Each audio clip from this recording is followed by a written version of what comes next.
اس video کو like کریں، ہمارے چینل کو سبسکرائب کریں اور بیل آئیکن ضرور پریس کریں ہماری نیو ویڈیو سب سے پہلے دیکھنے کے لیے۔ اور جب میں بیمار ہوتا ہوں تو وہی مجھے شفا دیتا ہے۔ اور ایوب کو یاد کیجیے جب اس نے اپنے رب کو پکارا کہ مجھے تکلیف پہنچی ہے اور تو سب رحم کرنے والوں سے زیادہ رحم کرنے والا ہے، تو ہم نے اس کی دعا قبول کر لی۔ پھر جو کچھ اسے تکلیف تھی وہ ہم نے دور کر دی، اور ہم نے اسے اس کے اہل و عیال اور ان کی مانند ان کے ساتھ مزید بھی اپنے پاس سے بطور رحمت عطا کیے اور عبادت کرنے والوں کے لیے نصیحت کے طور پر۔ ایوب علیہ السلام اللہ سبحانہ تعالیٰ کے برگزیدہ نبی تھے۔ اللہ تعالیٰ کی طرف سے ان پر ایسی شدید آزمائش آئی کہ وہ بہت لمبی بیماری میں مبتلا ہو گئے، اور اس کی وجہ سے ان کے اہل و عیال بھی ان سے جدا ہو گئے، یا یہ بھی کہا جاتا ہے کہ وہ فوت ہو گئے، مال مویشی بھی ہلاک ہو گئے۔ لیکن ایوب علیہ السلام نے ہر مصیبت پر صبر کیا، اپنے رب پر بھروسہ کیا، کوئی شکوہ نہیں کیا، کوئی واویلا نہیں کیا، کوئی شکایت نہیں کی۔ جب تکلیف حد سے بڑھ گئی تو انہوں نے اللہ تعالیٰ سے دعا کی، اے میرے رب، مجھے بیماری لگ گئی ہے اور تو رحم کرنے والوں میں سب سے زیادہ رحم کرنے والا ہے۔ تو اللہ سبحانہ تعالیٰ نے ان پر اپنی رحمت نازل کی، ان کی دعا قبول فرمائی اور حکم دیا کہ زمین پر اپنا پاؤں مارو۔ انہوں نے پاؤں مارا تو ٹھنڈے پانی کا چشمہ نمودار ہو گیا۔ حکم ہوا کہ اسے پیو اور اس سے غسل کرو۔ وہ مبارک پانی پینے اور اس پانی کے ساتھ غسل کرنے سے ان کی ساری بیماری دور ہو گئی، یعنی پانی ان کے لیے شفا کا باعث بن گیا اللہ کے اذن سے، اور وہ پوری طرح صحت مند ہو گئے۔ اللہ تعالیٰ نے انہیں ان کے گھر والے بھی عطا فرما دیے اور اتنے ہی اور بھی دے دیے۔ وَأَيُّوبَ إِذْ نَادَى رَبَّهُ، اور ایوب کو یاد کیجیے علیہ السلام جب اس نے اپنے رب کو پکارا۔ ندا کا لفظ ہے، نادا۔ ندا کہتے ہیں بلند آواز سے پکارنے کو، یعنی ایک دعا ہوتی ہے جو ہم چپ کے مانگتے ہیں، جیسے زکریا علیہ السلام نے مانگی، اذ نادا ربہ نداء خفیہ۔ وہاں ندا کا لفظ ہے لیکن نداء خفیہ یعنی ایسی پکار تھی جو کہ چپ کے تھی، لیکن یہاں پر صرف ندا کا لفظ ہے، نادا کا لفظ ہے۔ تو انہوں نے اپنے رب کو پکارا۔ دونوں طرح پکارنا چاہیے، دل ہی دل میں، چپ کے اور بلند آواز سے بھی۔ رب ہر طرح سنتا ہے۔ کیا پکار کے کہا؟ انی مسنی الضر، یا رب مجھے تکلیف پہنچی ہے۔ در سے مراد انسان کی جسمانی بدحالی ہے، بیماری، لاغری، بڑھاپا، یہ سب چیزیں در میں آتی ہیں۔ وانت ارحم الراحمین، اور آپ سب رحم کرنے والوں میں سب سے بڑھ کر رحم کرنے والے ہیں۔ کتنا خوبصورت انداز ہے پکارنے کا، دعا کرنے کا۔ مختصر الفاظ ہے، کوئی لمبی چوڑی باتیں نہیں ہیں، چند لفظ ہیں لیکن بڑے ہی جامع لفظ، اور کسی چیز کا مطالبہ بھی نہیں کیا، صرف رحم کی درخواست کی، یعنی اللہ تعالیٰ کی رحم کا ایک طرح سے واسطہ دیا۔ وانت ارحم الراحمین۔ تو کیا ہوا نتیجہ؟ فاستجبنا لہ، ہم نے اس کی دعا قبول کر لی، اس کی گریہ وزاری قبول کر لی۔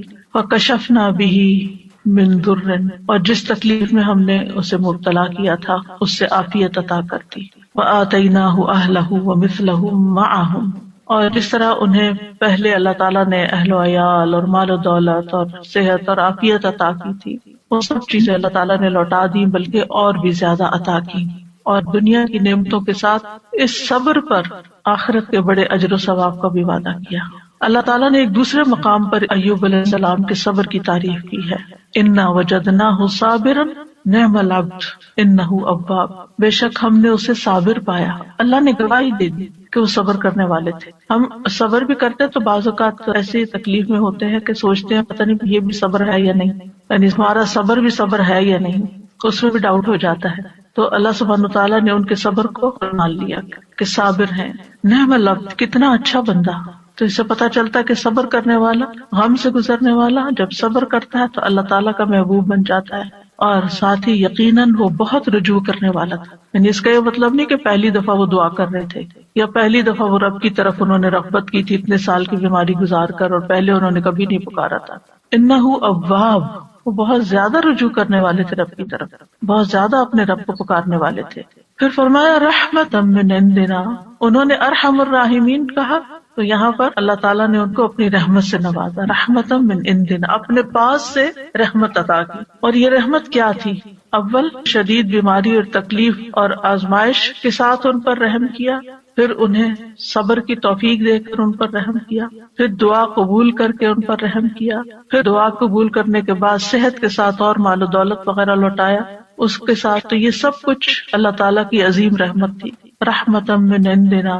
اور پھر آپ دیکھیں کہ اس رحمت کا ایک ظاہری مینیفیسٹیشن کیا تھا. ابو ہریرہ رضی اللہ عنہ روایت کرتے ہیں کہ نبی صلی اللہ علیہ وسلم نے فرمایا، ایک بار ایوب علیہ السلام برہنہ غسل فرما رہے تھے کہ سونے کی ٹڈیاں آپ پر گرنے لگیں، یعنی جیسے بارش ہوتی ہے. ایوب علیہ السلام انہیں اپنے کپڑے میں سمیٹنے لگے. ان کے رب نے انہیں پکارا کہ اے ایوب، کیا میں نے تمہیں اس چیز سے بے نیاز نہیں کر دیا جسے تم دیکھ رہے ہو؟ یعنی مجھے معلوم ہے کہ تمہارے دل میں اس کی کوئی لالچ نہیں، کوئی رغبت نہیں، تمہیں اس کی ضرورت نہیں، تمہارے پاس اللہ نے پہلے سے ہی بہت کچھ عطا کر دیا ہے، تو تم پھر کیوں یہ سمیٹ رہے ہو؟ ایوب علیہ السلام نے جواب دیا، ہاں تیری بزرگی کی قسم، لیکن تیری برکت سے میرے لیے بے نیازی کیسے ممکن ہے، یعنی اس سے میں بے نیاز نہیں ہو سکتا. تو بندہ مومن جو ہے وہ اللہ سبحانہ تعالیٰ سے دعا بھی کرتا ہے اور استغنا بھی برتتا ہے، دل میں لالچ بھی نہیں رکھتا، لیکن اگر اللہ تعالیٰ کی طرف سے بن مانگے اس تک کوئی نعمت پہنچتی ہے تو اس کو اللہ کی رحمت سمجھتا ہے، برکت سمجھتا ہے، اور اس سے تکبر کرتے ہوئے بے نیازی نہیں برتتا یا ایسا زہد اور ایسا تکشف ظاہر نہیں کرتا کہ لے جاؤ اس کو، اٹھا لو اس کو، مجھے نہیں چاہیے، مجھے کیا کرنا ہے، میرے پاس آلریڈی بہت کچھ ہے، ایسا رویہ اختیار نہیں کرتا. یہ بھی شکر گزاری کا ہی ایک انداز ہوتا ہے. اور ان کے دل میں یعنی ایک طرح سے یہ شکر گزاری تھی کہ یہ اللہ کی طرف سے آ رہا ہے، کیونکہ ظاہر ہے کوئی انسان تو نظر نہیں آ رہا تھا جو ان پہ سونا برسا رہا، اللہ سبحانہ تعالیٰ کی طرف سے ہی آ رہا تھا، اور ان کے وہم و گمان میں بھی نہیں تھا. اور جو چیز کسی لالچ اور کسی حفظ کے بغیر انسان کے پاس آتی ہے تو اسے اللہ سبحانہ تعالیٰ کی ایک نعمت سمجھ کر شکر گزار ہونا چاہیے بندے کو. وَذِكْرَىٰ لِلْعَابِدِينَ، اور عبادت گزاروں کے لیے ایک نصیحت ہے اس واقعے میں.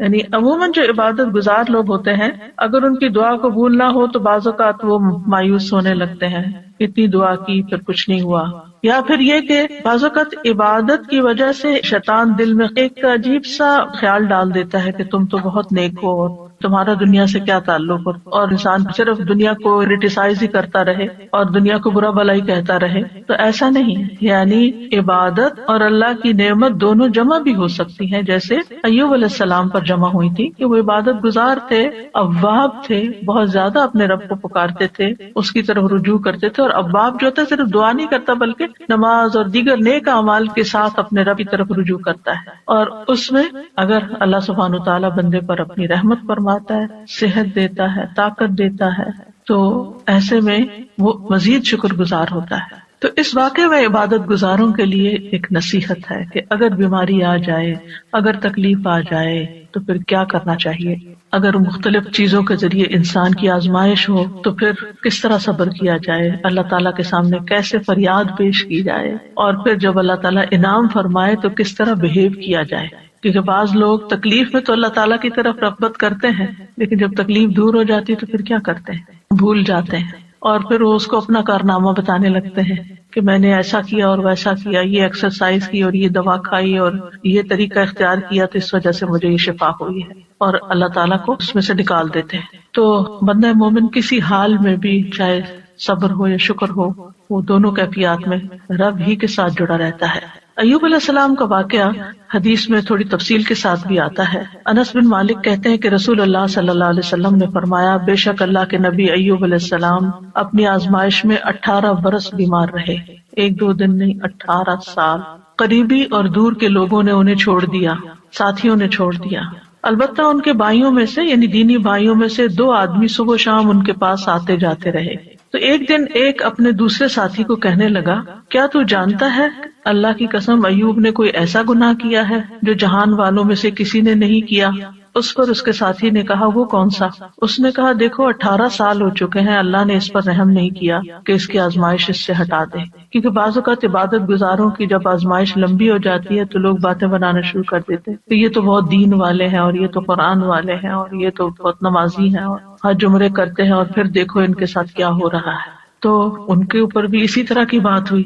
جب وہ شام کو ایوب علیہ السلام کے پاس آئے تو ایک نے بے صبری میں وہ بات ذکر کر دی کہ وہ کوئی یہ کہہ رہا تھا تمہارے بارے میں. تو ایوب علیہ السلام نے ان کا الزام سن کر کہا جو کچھ تم کہہ رہے ہو اس طرح کی کوئی بات میرے علم میں تو نہیں ہے. اب ریاکشن دیکھیں.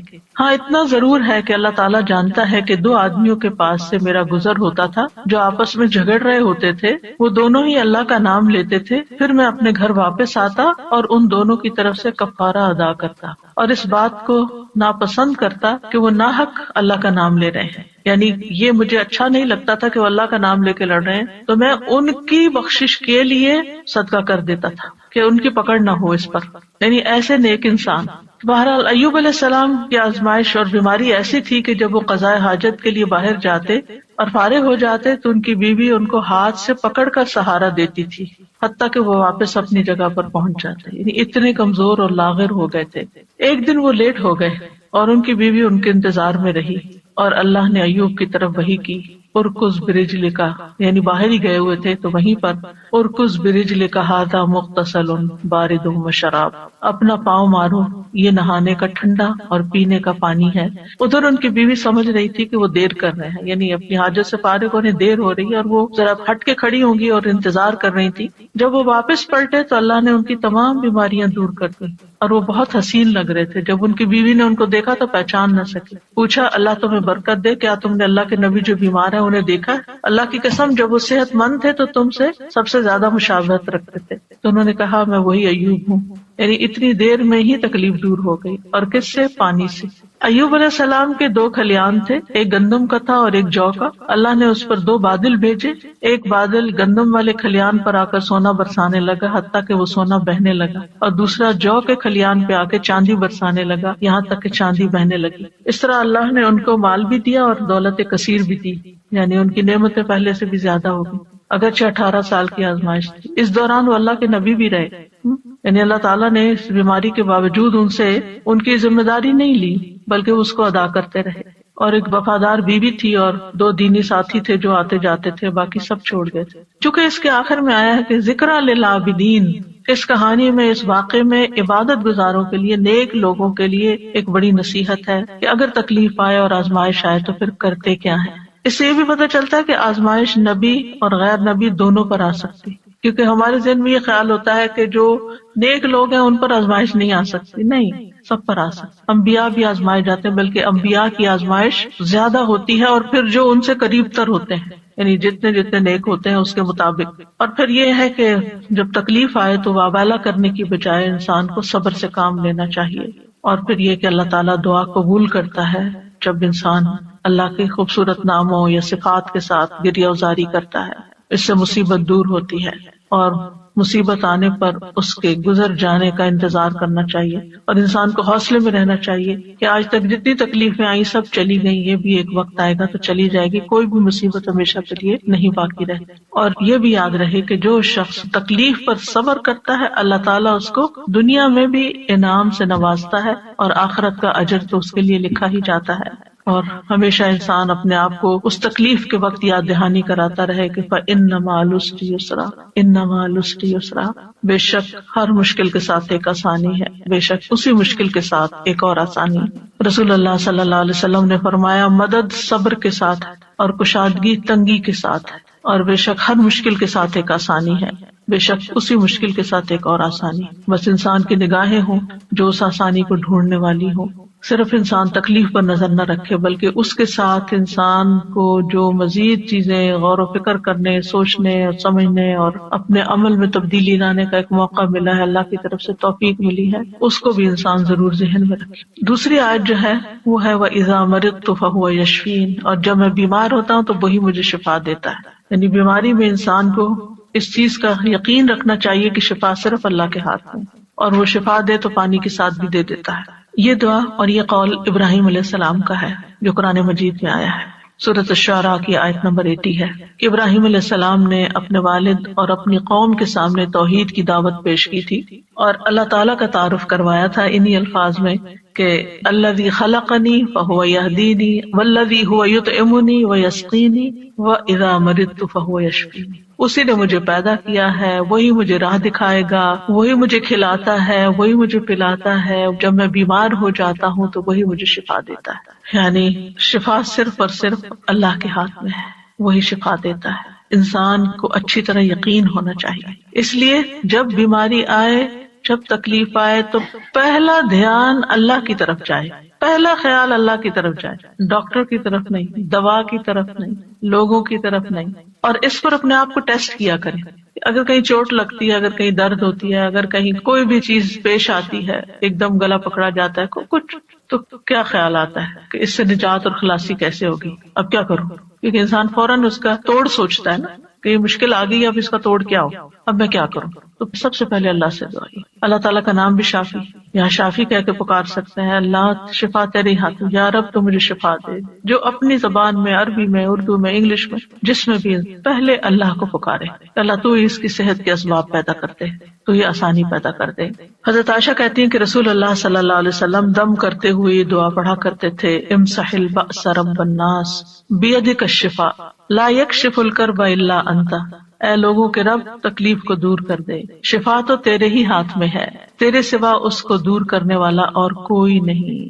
کیونکہ تکلیف ہمارے عقیدہ توحید کو بھی آزماتی ہے، اس کی بھی آزمائش کے لیے آتی. تو جب انسان کہتا ہے کہ صرف اللہ ہی کر سکتا ہے اور وہی سبب پیدا کرے گا اور باقی سب اسباب ہے، دوا ہو یا دعا ہو یا پھر کوئی ڈاکٹر کی یا کسی انسان کی مدد ہو، یہ سب وسائل ہیں، یہ اسباب ہیں، یہ وسائل ہیں، جبکہ اس کو دور کرنے کی طاقت صرف اللہ میں ہے، کرتا وہی ہے.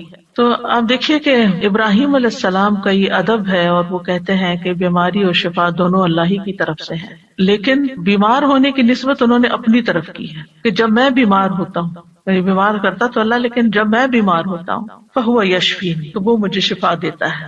یعنی اگرچہ خیر اور شر دونوں کا خالق اللہ ہے، لیکن شر کی نسبت اپنی طرف کی ہے اور خیر کی نسبت اللہ تعالیٰ کی طرف کی ہے. کہا جاتا ہے نا کہ تندرستی 1000 نعمت ہے. واقعی تندرستی اور صحت اللہ تعالیٰ کی بہت بڑی نعمت ہے. نبی صلی اللہ علیہ وسلم نے فرمایا 2 نعمتیں ایسی ہیں جن کے بارے میں اکثر لوگ خسارے میں ڈالے گئے ہیں: تندرستی اور فراغت، فرصت. یعنی آپ کے پاس وقت ہوتا ہے، آپ بہت زیادہ کاموں میں دبے ہوئے نہیں ہیں، ڈوبے ہوئے نہیں ہیں، لیکن لوگ اس وقت سے فائدہ نہیں اٹھاتے، صحت سے فائدہ نہیں اٹھاتے، اور اسی طرح فراغت سے صحیح فائدہ نہیں اٹھاتے. حتیٰ کہ بیماری اور بڑھاپے کے منہ میں جا پڑتے ہیں جب وہ پھر کچھ کرنے کے قابل نہیں رہتے. اور ہمیں یہ بھی حکم دیا گیا ہے کہ ہم صحت کی حفاظت کریں، اپنے جسم پر ناروا بوجھ نہ ڈالیں. عبداللہ ابن عمرو ابن العاص کہتے ہیں نبی صلی اللہ علیہ وسلم کو میرے بارے میں یہ بات پہنچی کہ میں مسلسل روزے رکھتا ہوں اور رات بھر نماز پڑھتا ہوں، دن کو روزہ، رات کو نماز، نہ کھانا نہ نیند، یعنی بہت کم دونوں چیزیں. تو آپ نے میری طرف پیغام بھیجا کہ ملاقات کے لیے حاضر ہوں، تو میں نے آپ سے ملاقات کی. آپ نے فرمایا کیا مجھے یہ خبر نہیں دی گئی کہ تم روزے رکھتے اور افطار نہیں کرتے اور رات بھر نماز پڑھتے رہتے ہو؟ یعنی مجھے یہ معلوم ہے، یہ نہیں بتایا کس نے بتایا کیا، یعنی مجھے یہ اطلاع پہنچی ہے، کنفرم کرو یہ ایسے ہی ہے. تو جب انہوں نے کہا کہ ہاں، تو آپ نے فرمایا تم اس طرح نہ کرو، کیونکہ تمہاری آنکھوں کا بھی تم پر حق ہے، تمہارے نفس کا بھی تم پر حق ہے، تمہاری بیوی کا بھی تم پر حق ہے. تم روزہ بھی رکھو اور افطار بھی کرو، نماز بھی پڑھو اور سویا بھی کرو، اور ہر 10 دنوں میں 1 دن کا روزہ رکھ لو، یہ تمہارے لیے 9 روزوں کا اجر بن جائے گا. اور ایک اور روایت میں آتا ہے، صحیح بخاری کی روایت ہے، آپ نے فرمایا اگر تم ایسا کرتے رہے، یعنی ہر وقت روزے سے رہے اور ہر وقت جاگتے رہے، تو تمہاری بینائی کمزور ہو جائے گی اور تمہارا نفس تھک جائے گا. یعنی عبادت میں بھی اعتدال کرو، اس طرح کا بوجھ اپنے اوپر نہ ڈالو کہ تم بیمار پڑ جاؤ.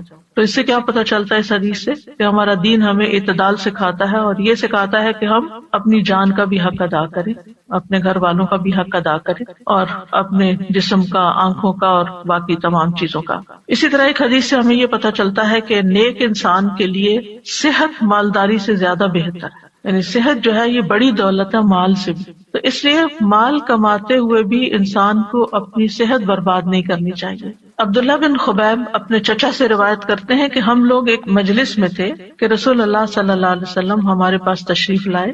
سر مبارک پر پانی کے اثرات تھے، تو ہم نے کہا اے اللہ کے رسول ہم آپ کو بہت خوش دیکھ رہے ہیں۔ آپ نے فرمایا ہاں۔ پھر لوگ مال و دولت کا، مالداری کا تذکرہ کرنے لگے، تو آپ نے فرمایا اللہ عز و جل سے ڈرنے والے کے لیے مالدار ہونے میں کوئی حرج نہیں، یعنی ایک شخص کے اندر اگر اللہ کا تقوی اور خوف ہے اور ساتھ اس کے پاس مال بھی بہت ہے تو کوئی حرج نہیں، کوئی گناہ کی بات نہیں۔ البتہ اللہ عز و جل سے ڈرنے والے کے لیے مالداری سے زیادہ بہتر چیز صحت ہے، اور دل کا خوش ہونا اللہ کی نعمت ہے۔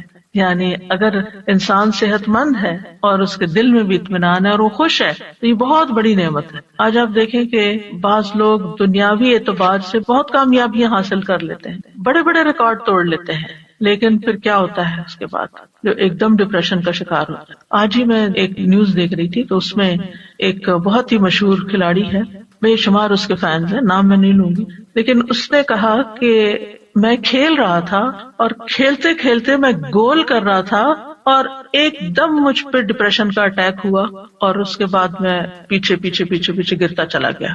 یعنی ساری دنیا اس کی طرح لک فارورڈ کر رہی ہے اور اس کو دیکھ کے خوش ہو رہی ہے اور تالیاں بجا رہی ہے، اور اس پر لمحے کے لمحے میں، آن کی آن میں ایک ایسی آزمائش آتی ہے، اچانک اس کے اوپر ایک ایسی بیماری آ جاتی ہے تو ہمیں نہیں پتا، کسی لمحے کا نہیں پتا کہ کس وقت ہمارے ساتھ کیا ہو جائے۔ لہٰذا اگر اللہ نے ہمیں اطمینان قلب نصیب کیا ہے تو اس وقت پھر اس نے اپنی ذہنی حالت اور پھر کس طرح اس نے پبلکلی اس کو ایکسپٹ کیا کہ میں بیمار ہوں، اور لوگ اس کو ماننے کو تیار نہیں۔ یعنی لوگ کیا چاہتے ہیں، ہمارے ہیروز جو ہیں وہ تو سپر سے سپر مین ہی نظر آئے، وہ کبھی اظہار ہی نہ کرے کہ ان کو کوئی تکلیف ہے یا ان کو کوئی پریشانی، لیکن انسان تو کہیں بھی پہنچ جائے وہ انسان ہے اور کمزور ہے، اور اللہ تعالیٰ دکھاتا ہے کہ کوئی بھی انسان خدا نہیں ہے، لیکن ہوتا ہی ہے کہ ہم کچھ انسانوں کو خدا کا درجہ دے دیتے ہیں اور ان سے ایسی توقعات وابستہ کر لیتے ہیں کہ نہ یہ کبھی بیمار ہوں گے اور نہ ہی کبھی ان کو کوئی تکلیف آئے گی اور نہ ہی ان پر کوئی آزمائش آئے گی۔ تو ایسا نہیں سوچنا چاہیے، انسان انسان ہے اور انسان کمزور ہے، اور انسان دنیا میں مال و دولت کے یا شہرت کے کسی بھی مقام پہ پہنچ جائے اس کے ساتھ کسی وقت بھی کچھ ہو سکتا ہے، تکلیف نعمت میں بھی بدل سکتی ہے اور نعمت تکلیف میں بھی بدل سکتی ہے۔ اس لیے انسان کو اللہ تعالیٰ کی طرف رجوع کرتے رہنا چاہیے اور عافیت کی دعا مانگتے رہنا چاہیے۔ لیکن ہمیں جو اس حدیث سے پتہ چلتا وہ یہ کہ مالداری سے زیادہ بہتر چیز صحت ہے۔ بعض اوقات آپ نے دیکھا ہوگا کہ کوئی غریب سے غریب شخص ہے لیکن انتہائی ایکٹیو، صحت مند، بھاگ دوڑ کرنے والا، کام کرنے والا، جسے عموماً بیک ہوم میڈز وغیرہ ہوتی ہیں تو وہ کتنی ایکٹیو ہوتی ہیں، لیکن ان کو اپنی اس نعمت کی قدر ہی نہیں ہوتی کہ اللہ نے ہمارے ہاتھ پاؤں چلتے رکھے ہیں اور ہم کام کر سکتے ہیں اور ہمیں کسی کی اس لحاظ سے محتاجی نہیں ہے، ہم دوسروں کی خدمت کر رہے ہیں، ہم ان سے بہتر ہیں کہ ان کو ہماری ضرورت ہے جبکہ ہمیں ان کی اس طرح ضرورت نہیں ہے، لیکن وہ اس نعمت کی قدر کرنے کے بجائے اس غم میں رہتے ہیں کہ ان کے پاس بڑا گھر ہے، یہ گاڑی ہے اور ہمارے پاس نہیں ہے تو ہم محروم ہیں۔ اللہ کے اس حدیث کی روح سے زیادہ محروم وہ ہے جس کے پاس صحت نہیں ہے۔ نبی صلی اللہ علیہ وسلم نے فرمایا جس شخص نے اس حالت میں صبح کی کہ اسے اپنے بارے میں امن ہو، کوئی خوف نہیں، وہ بدن کے لحاظ سے تندرست ہو اور اس کے پاس اس دن کے لیے روزی موجود ہو، صرف اس ون سنگل ڈے کے لیے کھانے پینے کا سامان ہے، گویا ساری دنیا اس کے لیے جمع کر دی گئی ہے اگر انسان ان نعمتوں پہ سوچے اور شکر ادا کرے۔ رسول اللہ صلی اللہ علیہ وسلم نے فرمایا اللہ سے عافیت کا سوال کیا کرو کیونکہ کسی انسان کو عافیت سے بڑھ کر کوئی چیز نہیں دی گئی۔ معاذ بن رفاع اپنے والد سے روایت کرتے ہیں کہ ابو بکر صدیق رضی اللہ تعالی عنہ ممبر پر کھڑے ہوئے پھر رو دیے، فرمایا گزشتہ سال رسول اللہ صلی اللہ علیہ وسلم ممبر پر کھڑے ہوئے، یہ کہہ کر ابو بکر پھر رو پڑے اور فرمایا اللہ سے معافی اور عافیت کا سوال کرو کیونکہ یقین کے بعد عافیت سے بڑھ کر کوئی نعمت کسی کو نہیں دی گئی۔ اسی طرح نبی صلی اللہ علیہ وسلم نے ایک شخص کو نصیحت کرتے ہوئے فرمایا کہ 5 چیزوں کو 5 چیزوں سے قبل غنیمت سمجھو، جوانی کو بڑھاپے سے پہلے، صحت کو بیماری سے پہلے، مالداری کو فقیری سے پہلے، فراغت کو اپنی مصروفیت سے پہلے، زندگی کو موت سے پہلے۔ اسی طرح آپ نے ایک موقع پر ابن عمر سے فرمایا جب تم صبح کرو تو اپنے دل میں شام ہونے کا نہ سوچو، شام کا انتظار نہیں کرو، شام ہو تو صبح ہونے کا نہ سوچو، یعنی جو وقت ہے اس میں جیو، اس کی قدر کرو، اس وقت سے فائدہ اٹھاؤ، اس میں اچھا کام کر لو، یہ نہ سوچو اچھا صبح ہوگی تو پھر کر لیں گے، اگر اس وقت ہے تو پھر اس وقت وہ کام کر لو، کیونکہ عبداللہ تم نہیں جانتے کل تمہارا نام کیا ہوگا، یعنی مردوں میں ہوگے یا زندوں میں ہوگے۔ اور یہ بہت بڑی نصیحت ہے، آج کے لوگ بہت سے تجربے کرنے کے بعد اس نتیجے پہ پہنچے ہیں اور اب یہ بات بہت ان ہو گئی ہے کہ لیو ان مومنٹ، ناؤ کی اہمیت، اور اس پہ کتابیں باقاعدہ لکھی گئی ہیں کہ اس مومنٹ میں جیو جس میں جی رہے ہو اور اس کو انجوائے کرو. لیکن بہت سے لوگ جو وقت اس وقت ہے اس کی قدر نہیں کرتے، یا ماضی کے بارے میں سوچتے رہتے ہیں کہ یہ کیوں ہو گیا وہ کیا، یا مستقبل ہائی کیا ہوگا، کس نے جانا. بعض لوگ پریشان رہتے ہیں ہمارے بڑھاپے کا کیا ہوگا. ہمیں کیا پتا کہ ہم بڑھاپے تک زندہ بھی ہیں یا نہیں ہیں. تو جو اللہ نے دیا ہے اس سے خوب فائدہ اٹھا لینا چاہیے، اس کا شکر ادا کرنا چاہیے. پھر اسی طرح یہ ہے کہ انسان کو نہ صرف یہ کہ اپنی صحت بلکہ اپنے ماحول کی صحت کا بھی خیال رکھنا چاہیے اور اس کے لیے بھی دعا کرنی چاہیے. جیسے نبی صلی اللہ علیہ وسلم نے مدینہ والوں کے لیے دعا کی تھی، اے اللہ ہمارے دلوں میں مدینہ کی محبت اسی طرح پیدا کر دے جس طرح مکہ کی محبت، بلکہ اس سے بھی زیادہ. اے اللہ ہمارے سا اور مد میں برکت عطا فرما اور مدینہ کی آب و ہوا ہمارے لیے صحت افزا کر دے. یہاں کے بخار کو جوفا میں بھیج دے، یعنی کہیں اور چلا جائے، مدینہ کو ایک پرامن جگہ بنا دے. تو انسان کو اپنے بدن میں بھی عافیت کی دعا کرنی چاہیے، اپنے گھر میں بھی، اپنے شہر میں، اپنے ملک میں، کہ جہاں ہم رہتے ہیں امن امان کے ساتھ رہ سکیں. کیونکہ انسان امن کے ساتھ ہی بہت پروڈکٹیو ہو سکتا ہے. جب انسان کے اوپر ایک خوف سوار ہوتا ہے، اس کے حالات پریشانی کا شکار ہوتے ہیں، تو اس کو یہ نہیں سمجھ آتی کہ مجھے کیا کرنا چاہیے. یعنی بعضوں کا دل جمتا ہی نہیں پھر کسی کام کے کرنے کے لیے.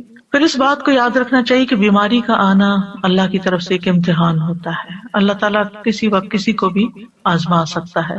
وَلَنَبْلُوَنَّكُمْ بِشَيْءٍ مِّنَ الْخَوْفِ وَالْجُوعِ وَنَقْصٍ مِّنَ الْأَمْوَالِ وَالْأَنفُسِ وَالثَّمَرَاتِ وَبَشِّرِ الصَّابِرِينَ.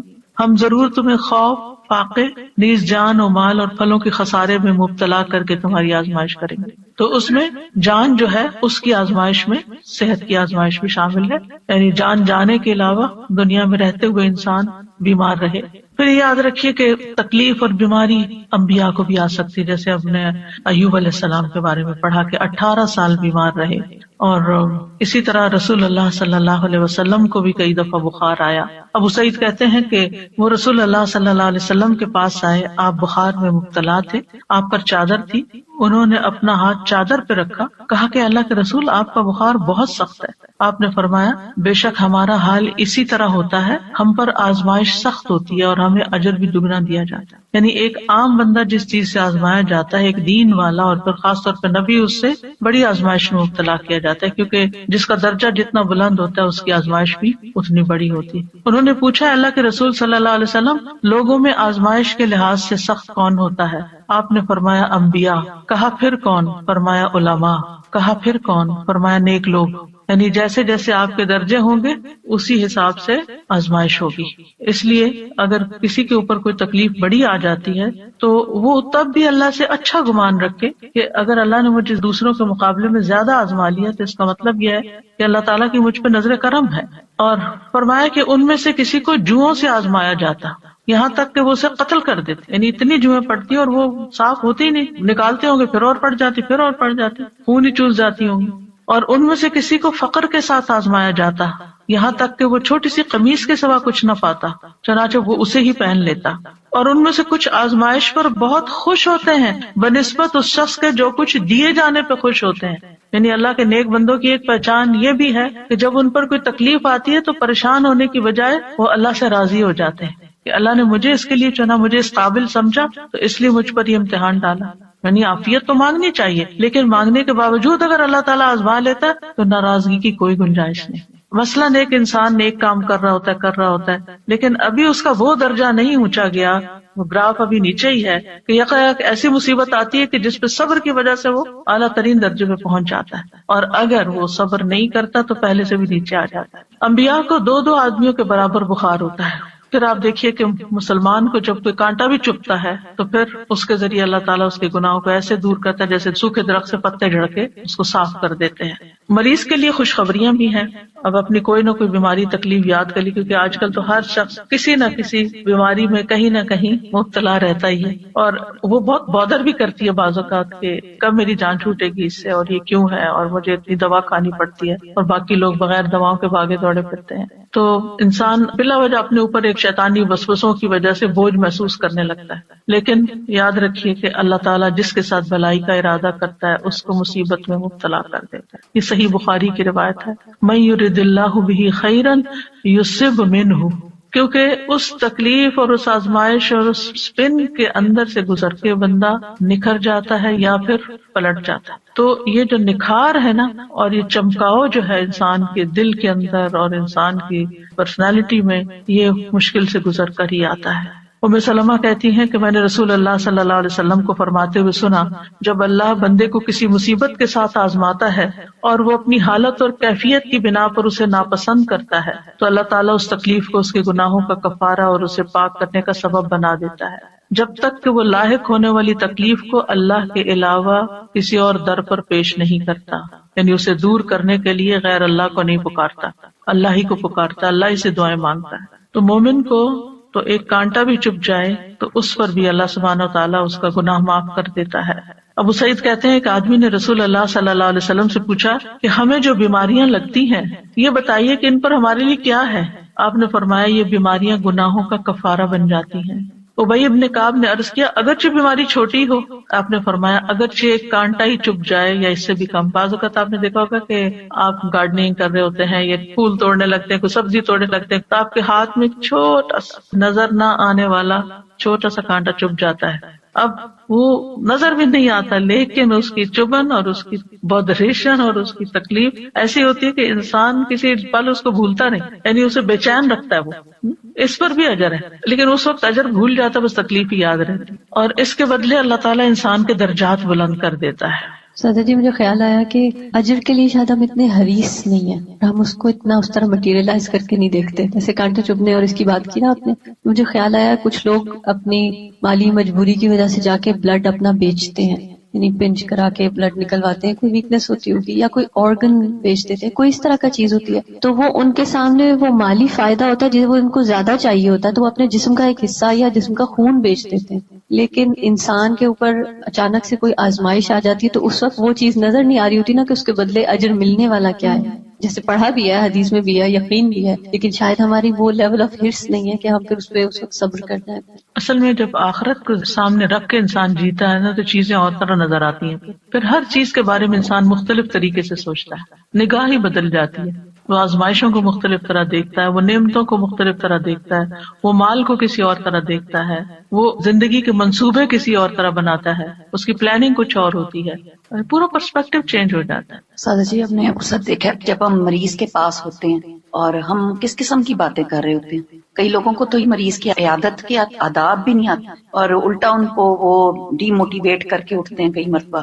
تو یہ اس قسم کی باتیں جو ہیں اگر ہم کہیں لکھ لیں اور کہیں لے جائیں. میں بلکہ کتاب نکال رکھی تھی کہ میں ساتھ لے کر آؤں گی، کیونکہ یہ جو میں آپ کو بتا رہی ہوں اس کا بہت سا مٹیریل اس کے اندر موجود ہے. یعنی یہ کتاب جو ہے اس میں اسی طرح ریسرچ کر کے یہ ساری احادیث اور پھر آیات دعائیں وغیرہ جمع کی گئی تھی کہ جب بھی کوئی بیمار ہو تو اس کو تحفہ دے دیا جائے، وہ بیٹھ کے پڑھتا رہے اور کم از کم اس کی پریشانی دور ہو. مجھے جب کسی کا پتہ چلتا ہے تو میں اس کو ریکمینڈ کرتی ہوں کہ یہ کم از کم پہلے 2-3 صفحے جو ہے نا وہ تو ضرور پڑھ لو، کیونکہ اس میں یہ خوشخبریاں اور یہ ساری چیزیں کہ بیماری کیوں آتی ہے اور کیا کرنا چاہیے. کیونکہ اگر انسان کو یہ بات سمجھ آ جائے نا کہ میں نے اس میں اب آ تو گئی آنے والی چیز، وہ تو نہیں ٹال سکتا، اب تو وہ اپنے وقت کے ساتھ ہی جائے گی، تو کم از کم ایک حوصلہ بلند ہو جاتا ہے، اس کا morale بلند ہو جاتا ہے، اس کی سوچ بدل جاتی ہے، وہ اتنا مزریبل نہیں ہوتا، وہ اتنا سیلف پٹی کا شکار نہیں ہوتا، صبر کرنا آ جاتا ہے جو کہ اس وقت کی ضرورت ہوتی ہے. پھر وزٹنگ دا سک، اس میں اگر آپ جا رہے ہیں تو آپ بیمار کے اوپر کیا پڑھ کے دم کریں. اس کے بڑے بڑے حرف بھی ہیں، ٹرانسلیٹریشن بھی ہے اور ٹرانسلیشن بھی ہے، اور خوبصورت پھول بھی ہے کہ جب کہیں رکھی ہوئی ہو تو دیکھ دیکھ کے خوش ہوتے رہیں. تو اس سے حوصلہ ہوتا ہے، تسلی ہوتی ہے. یعنی بیماری کا تعلق بھی بہت زیادہ سوچ کے ساتھ ہوتا ہے. کسی بھی مشکل کے وقت اگر آپ کی سوچ پازیٹیو ہے نا تو آپ کے لیے وہ تکلیف ہلکی ہو جائے گی. وہ اچانک اٹیک تو ہوتا ہے، آپ ہرٹ ہوتے ہیں، لیکن پھر آپ اس سے فوراً نکل آتے ہیں. مریض کے احکام یہ ہر بندے کے پاس ہونی چاہیے. بیمار ہوں تو فوراً ہی نکالیں.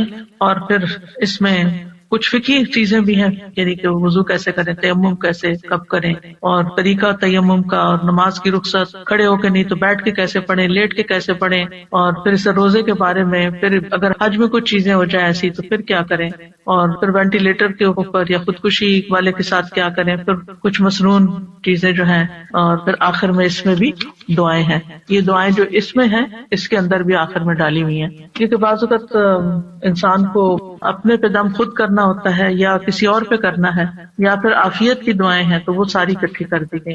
اس کے علاوہ یہ حسن صحت کتاب جو ہے بیسیکلی جو میرا جینا میرا مرنا ہے اس کتاب کا جو پہلا چیپٹر تھا حسن صحت کے بارے میں, اس کو جب میں نے پڑھایا تو تھوڑا الیبوریٹ کیا تھا اور نئی چیزیں اس میں ڈالی تھی. تو الحمدللہ اس میں بھی بہت سی ایسی چیزیں. تو یہ کتابیں ہر گھر میں ہونی چاہیے تاکہ اللہ نہ کرے کہ کوئی تکلیف میں ہو یا بیمار ہو تو اس وقت انسان ان کو پڑھ لے.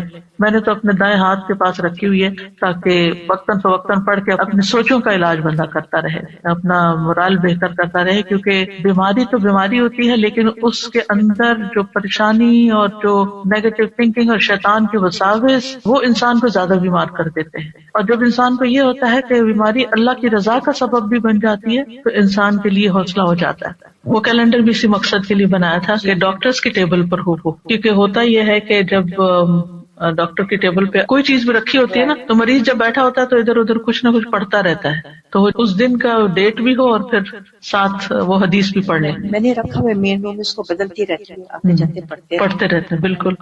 تو یہ چھوٹی چھوٹی چیزیں ہیں جو انسان کو مشکل وقت میں ایک ریمائنڈر دیتی ہیں اور انسان کو فائدہ ہوتا ہے اور تکلیف آسان ہو جاتی ہے اور پھر گزر بھی جاتی ہے, پتہ بھی نہیں چلتا. جی میں سوچ رہی تھی کہ حضرت ایوب کے صبر کی تو مثال ہے ہی, لیکن اس کے ساتھ ان کی جو بیوی تھی وہ جو تیماردار تھی, ان کی اولین, ان کا اپنا صبر اور ان کا حوصلہ اور ان کی ہمت افزائی حضرت ایوب کو کرواتے رہنا. ہم سب ان لوگوں کے لیے جو تیمارداری کرتے ہیں کسی نہ کسی حوالے سے کسی نہ کسی بیمار شخص کی, تو کتنا ضروری ہے کہ اس کی امید کبھی نہ توڑیں. میں ایک موٹیویشنل اسپیکر کا ایک چھوٹا سا کلپ تھا وہ سن رہی تھی, وہ ڈاکٹر بھی ہیں, تو وہ بتا رہے تھے کہ ایک بہت ہی سیویئر قسم کا کینسر کا پیشنٹ تھا جس کو ملٹیپل کینسرز ہوتے گئے اور وہ بار بار اپنے ڈاکٹر سے یہ پوچھتا تھا کہ میں کب تک سروائیو کروں گا, میں اور کتنا جی سکتا ہوں. تو ہر بار اس کو یہ کہتے کہ کوئی نہیں, آپ بالکل ٹھیک ہو جائیں گے, کوئی مسئلہ نہیں ہے, آپ کو بیماری آپ کی دور ہو جائے گی. اور وہ ٹھیک ہو جاتا تھا, اس کا وہ کینسر دور ہو جاتا تھا. لیکن ایک وقت ایسا آیا کہ جب وہ ڈاکٹر جو تھے ان کے منہ سے بس اب یہ نکل گیا کہ بس اب آپ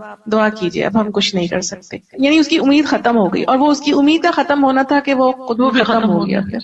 تو واقعی یہ امید اور حوصلہ دلاتے رہنا بہت بڑی چیز ہوتی ہے. اور پھر یہ کہ مریض کے جو لواحقین ہوتے ہیں ان کو بھی حوصلہ دلانا. مجھے یاد ہے کہ میری والدہ ہاسپٹل میں ڈیتھ بیڈ پہ تھی اور ان کے ٹیسٹ بھی ہو رہے تھے, تو ایک ینگ ڈاکٹر مجھے یاد ہے کہ وہ آیا اور اس نے ساری ریڈنگز دیکھی اور ہم لوگ بیٹھے ہوئے تھے, تو وہ کہتا ہے یہ بھی ٹھیک ہے, ان کا یہ بھی ٹھیک ہے, یہ بھی ٹھیک ہے, یہ بھی ٹھیک ہے, آپ بالکل فکر نہیں کریں. حالانکہ مجھے نظر آ رہا تھا کہ وہ سروائیو نہیں کر رہی, لیکن مجھے بہت اچھا لگا کہ ایسے موقع پر بھی حوصلہ دلانا, کیونکہ پریشانی تو انسان کو ہوتی ہے لیکن دل خوش ہو جاتا ہے نا تھوڑی دیر کے لیے, اچھا ساری ریڈنگز ٹھیک آ رہی ہیں تو بس ٹھیک ہے. بالکل اسی طرح سے میں اپنے والد صاحب کا ایک شیئر کرنا چاہوں گی کہ جب انہیں ڈائگنوز ہوا تھا کہ انہیں کینسر ہے, اور وہ ماشاءاللہ کافی ایجڈ بھی تھے, لیکن ان کی تھرو آؤٹ لائف ان کی صحت ماشاءاللہ قابل رشک کی رہی. اس ٹائم پہ وہ واک کیا کرتے تھے جب پاکستان میں کسی کا کوئی کانسیپٹ بھی نہیں تھا کہ واک کرتے ہیں. تو ڈاکٹرز کے بعد جب گئے تو ڈاکٹرز نے کہا, ینگ ڈاکٹرز تھے, اور انہوں نے کہا کہ ہمیں آپ سے موٹیویشن ملتی ہے کہ آپ ریڈی ہیں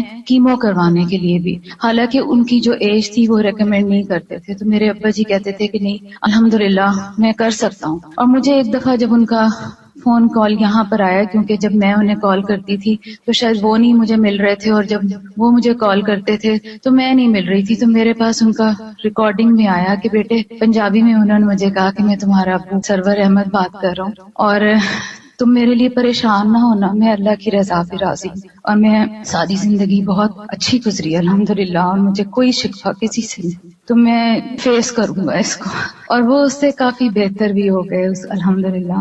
لیکن ایک وقت تھا کہ پھر جانا ہی تھا جو ہمیں نظر آ رہا تھا کہ اب یہ نہیں رہیں گے.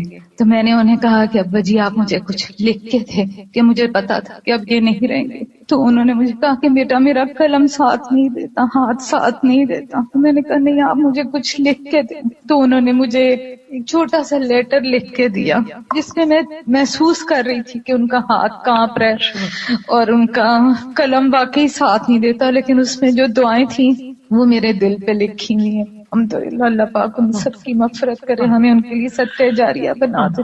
آج اتفاق سے نورین ملک بھی ہمارے ساتھ ہیں, یہ بھی ایک کووڈ کے بہت ہی شدید ترین کیفیات سے گزری. میں چاہوں گی کہ اپنا ایکسپیرینس شیئر کریں کہ کس طرح آپ کا علاج ہوا. السلام علیکم ورحمۃ اللہ. وعلیکم السلام. بہت ساری باتیں بتانے کو ہیں، لیکن میرے خیال میں ایک، ابھی جب آپ لوگ اس کی بات کر رہے تھے امیدی اور نا امیدی کی، تو میری گھر والے بتاتے ہیں کہ اس طرح کی کئی دفعہ میری کیفیت ہوئی کہ جس وقت انہوں نے کہا کہ this is it, it's time to pull the plug. تو الحمدللہ میرا ایک کزن ہے، وہ ER میں کام کرتے ہیں، تو انہوں نے جب کہا کہ آپ مجھے کانفرنس کال پہ ڈالیے، اور انہوں نے کہا کہ نہیں، how can we give up, ابھی ہم اور ٹرائی کریں گے. تو مطلب سب لوگ مجھے بتاتے ہیں کہ جس طرح سے اس نے کانفیڈنس سے یہ کہا کہ نہیں، ہم نہیں گیو اپ کریں گے، اٹ از پاسبل.